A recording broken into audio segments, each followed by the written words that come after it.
Welcome to ராசி studies. இது உங்கள் சுகன்யா. இன்னைக்கு நம்ம பார்க்க போறோம்னா ஜெய் மெயின்ஸ் மார்க் வந்தாச்சு, எல்லாருக்குமே தெரிஞ்சிருக்கும். இதையும் தாண்டி ஜெய் அட்வான்ஸ் எக்ஸாம்ஸ் எழுதுறதுக்கு எவ்வளோ பர்சன்டேஜ் இருந்தால் சேஃப் ஸ்கோர் அப்படிங்கிறத டீட்டெயிலாக இந்த வீடியோவில் பார்க்க போகிறோம். ஸோ இந்த வீடியோவை ஸ்கிப் பண்ணாமல் பாருங்கள். அதுக்கு முன்னாடி என்னோட சேனல் பிடிச்சிருந்தா கண்டிப்பாக லைக் பண்ணி ஷேர் பண்ணுங்கள், தெரியாதவங்க தெரிஞ்சுக்கிட்டும். சப்ஸ்கிரைப் பண்ணுங்கள், பக்கத்தில் இருக்க பெல் ஐக்கான் பட்டனை கிளிக் பண்ணும்போது என்னோட நியூ நோட்டிஃபிகேஷன்ஸ் எல்லாமே உங்களோட மொபைலுக்கு ஈஸியாக வரும்.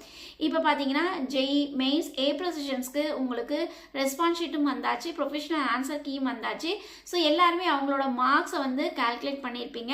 உங்களோட மார்க்ஸ்க்கு என்ன பர்சன்டேஜ் அப்படின்னு நீங்கள் தெரிஞ்சுக்கணும்னு ஆசைப்பட்டீங்கன்னா கீழே கமெண்ட் பாக்ஸில் கமெண்ட் பண்ணுங்கள்.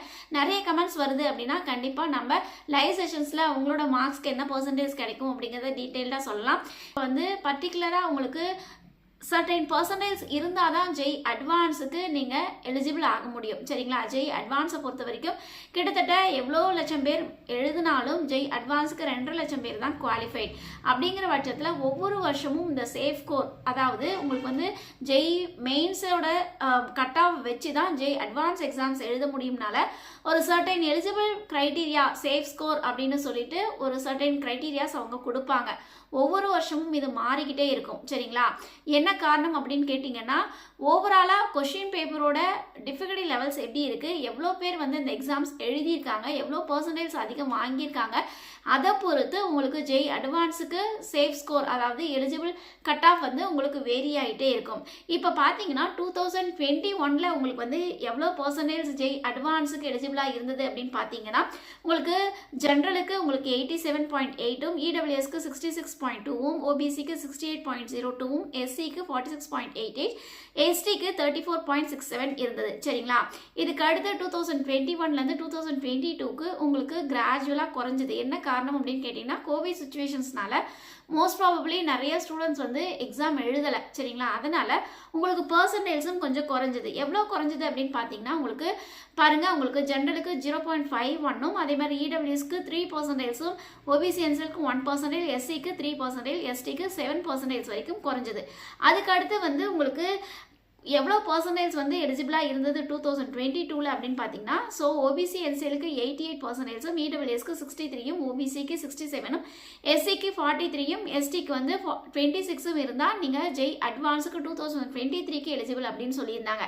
அதுக்கு அடுத்து 2022 கோவிட் சுச்சுவேஷன்ஸ்லாம் முடிஞ்சு அதுக்கு அடுத்து வந்து 2023ல் உங்களுக்கு சர்டைன் கட் ஆஃப் இருந்தால் தான் நீங்கள் ஜெய் அட்வான்ஸுக்கு எலிஜிபிள் அப்படின்னு சொல்லியிருந்தாங்க. பட் வந்து கிராஜுவலாக உங்களோட பர்சன்டேஜ் வந்து இன்க்ரீஸ் ஆச்சு. என்ன காரணம் அப்படின்னு கேட்டிங்கன்னா, கோவிட் சுச்சுவேஷன்ஸும் முடிஞ்சது, நிறைய மாணவர்கள் எக்ஸாம்ஸ் எழுத ஆரம்பித்தாங்க. ஸோ இன்டேக் ஜாஸ்தி இருந்தது. அப்போ இன்டேக் ஜாஸ்தி இருக்கனால பர்சன்டேஜும் நல்லாவே இருந்தது. அப்படிங்கிற பட்சத்தில் உங்களுக்கு கிராஜுவலாக இன்க்ரீஸ் ஆச்சு. பாருங்கள், ஜென்ரல் கேட்டகரிக்கு 2% இப்போ இருக்கிறத விட 2% இன்க்ரீஸ் ஆனால் தான் உங்களுக்கு ஜெய் அட்வான்ஸுக்கு குவாலிஃபை அப்படின்னு சொல்லியிருந்தாங்க. அதே மாதிரி இடபிள்யூஎஸ்க்கு 12% இன்க்ரீஸ் ஆயிடுச்சு, ஓபிசிக்கு 6%, எஸ்சிக்கு 8%, அதே மாதிரி எஸ்டிக்கு 10% இன்க்ரீஸ் ஆச்சு. அப்போ 2023ல் உங்களுக்கு எவ்வளோ பர்சன்டேஜ் வந்துச்சு அப்படின்னு பார்த்தீங்கன்னா, ஸோ ஜென்ரலுக்கு 90.7, இடபிள்யூஎஸ்க்கு 75.62, அதுக்கடுத்து ஓபிசிக்கு 73.61, எஸ்சிக்கு 51.9, அதுக்கடுத்து எஸ்டிக்கு 37.23 உங்களுக்கு பர்சன்டேஜ் இருந்தால் நீங்கள் ஜெய் அட்வான்ஸுக்கு குவாலிஃபைட், அதாவது நீங்கள் ஜெய் அட்வான்ஸ் எக்ஸாம் எழுதலாம் அப்படின்னு சொல்லி அனௌன்ஸ்மெண்ட்ஸ் கொடுத்துருந்தாங்க. அதுக்கடுத்து 2024ல் உங்களுக்கு இன்க்ரீஸ் ஆச்சா பர்சன்டேஜ் ஜெய் அட்வான்ஸுக்கு அப்படின்னு பார்த்தீங்கன்னா, கண்டிப்பாக இன்க்ரீஸ் ஆச்சுன்னா சொல்லலாம். என்ன காரணம் கேட்டிங்கன்னா, ஒவ்வொரு வருஷமும் அதாவது 2023லேருந்து கிராஜுவலாக அவங்க வந்து ஜெய் மெயின்ஸ் எக்ஸாம்ஸ் எழுதுறவங்க லேக்ஸ் கணக்கில் இன்க்ரீஸ் ஆகுறாங்க. அப்படிங்கிற பட்சத்தில் ஒவ்வொரு வருஷமும் நியர்லி 1.5 or 2 lakhsக்கு வந்து இன்க்ரீஸ் ஆகிட்டே இருக்கிறாங்க. அப்படிங்கிற பட்சத்தில் உங்களுக்கு பர்சன்டேஜும் இன்க்ரீஸ் ஆகிட்டே இருக்குது. இப்போ பார்த்தீங்கன்னா 2023ல் உங்களுக்கு வந்து எவ்வளோ பர்சன்டேஜ் இன்க்ரீஸ் ஆச்சு அப்படின்னு பார்த்தீங்கன்னா, உங்களுக்கு வந்து 2% ஜென்ரல் கேட்டகரிக்கும், இடபிள்யூஎஸ்க்கு 5%, ஓபிசிக்கு 6%, எஸ்சிக்கு 8%, எஸ்டிக்கு 9% இன்க்ரீஸ் ஆச்சு. அப்போ 2024ல் எலிஜிபிள் கட் ஆஃப் என்ன இருந்தது அப்படின்னு பார்த்தீங்கன்னா 93.2, இடபிள்யூஎஸ்க்கு 81, அதே மாதிரி ஓபிசிக்கு 79, எஸ்சிக்கு வந்து 60%, அதுக்கடுத்து எஸ்டிக்கு 46% இப்போ இருக்குது. ஸோ 2024ல் இந்த நிலவரம் 2024ல் நியர்லி வந்து உங்களுக்கு வந்து 14 lakhs பீப்புள்ஸ் எழுதினாங்க. ஆனால் 2023ல் 11 lakhs பீப்புள்ஸ் தான் அப்ராக்சிமேட்டாக எழுதினாங்க. இப்போ வந்து எவ்வளோ லேக்ஸ் பீப்புள்ஸ் எழுத போகிறாங்க தெரியல. பட் ஜான் செஷனே உங்களுக்கு வந்து 12 lakhs பீப்புள்ஸ் வந்து எழுதியிருந்தாங்க. சரிங்களா? இப்போ ஏப்ரல் செஷன்ஸில் எவ்வளோ பீப்புள்ஸ் வந்து எழுதியிருக்காங்க அப்படிங்கிறது என்டிஏ அனௌன்ஸ்மெண்ட்ஸ் கொடுத்தா தான் நமக்கு தெரியும். நியர்லி வந்து ஒரு 2 lakhs பீப்புள்ஸ் இன்க்ரீஸ் ஆகிறதுக்கு தான் வாய்ப்புகள் இருக்குது. அப்போது நியர்லி வந்து ஒரு 14 lakhs பீப்புள்ஸ் வந்து அப்ராக்சிமேட்டாக ஏப்ரல் செஷன்ஸ் எழுதியிருக்காங்க அப்படின்னு பார்ப்போம்.